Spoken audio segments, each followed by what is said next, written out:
Send a Girl by Jessica Rinker, illustrated by Meg Hunt. Brenda Berkman was a New York City firefighter. Wherever her officer sent her, Brenda went.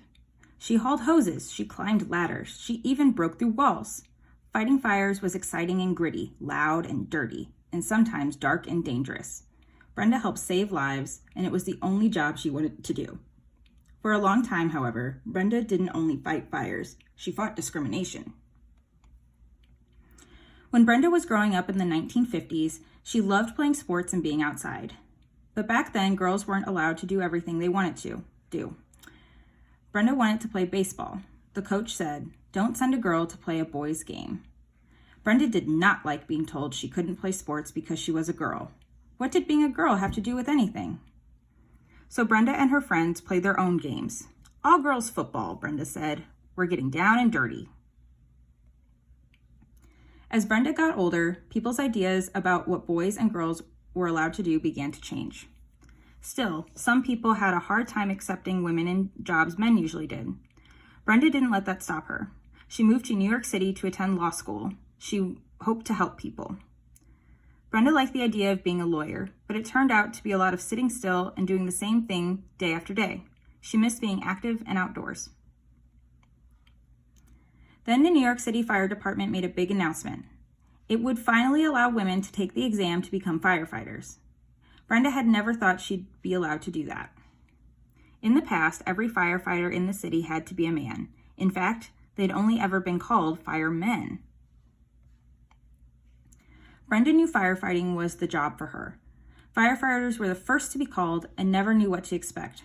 They had to be strong enough to break down doors and smart enough to stay safe. And most of all, they wanted to help people.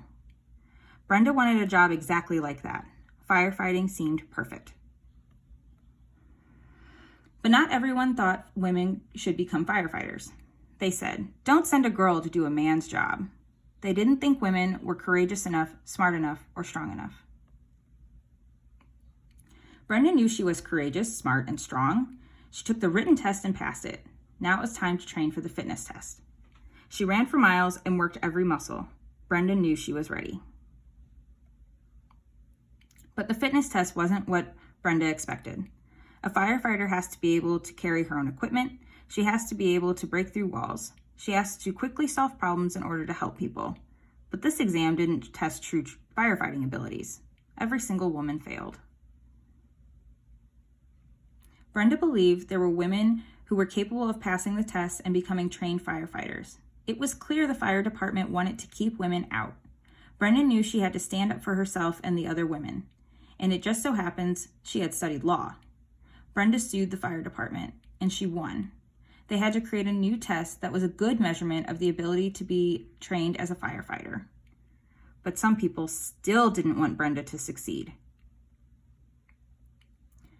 When she returned to take the new test, the fire department only had men's gear. Everything was too big and got in the way of doing the required tasks. But that didn't stop her. She ran and proved she was fast. She climbed ladders and proved her endurance. She used a sledgehammer and proved she was strong. She dragged a dummy low on the ground and proved she could think quickly and rescue people. Brenda always knew she could do it. Now everyone else did too. Brenda, the 40 other women, passed that test and became the first professional female firefighters in New York City. But up ahead, there was a more difficult test, one that tried her inner strength. Many people still didn't want women in the fire service. They yelled at Brenda and the other women outside their firehouses. They said, "I want to be saved by firemen." Some of the other firefighters were cruel. They pulled a lot of pranks, but these pranks were not funny tricks. They were mean and dangerous and sometimes threatened the women's lives. Fighting fires was hard work, but dealing with this treatment was much harder. Firefighters needed to depend on one another. Brenda wasn't sure if she could depend on all her fellow firefighters. Sometimes it was lonely. Often, she felt invisible. Brenda wasn't the only woman treated badly, and many were afraid if they spoke up, it would only get worse, or they'd lose their jobs. But Brenda understood the laws and assured them they could stand together. She started a group called United Women Firefighters, so the women would have a safe place to talk about what was happening. Despite the way she was sometimes treated, Brenda kept doing the job she loved. She had good friends who helped her through difficult times. Slowly, things got better. As the years went by, every time she helped someone, she was reminded how important being a firefighter is, not only to her, but for the whole city.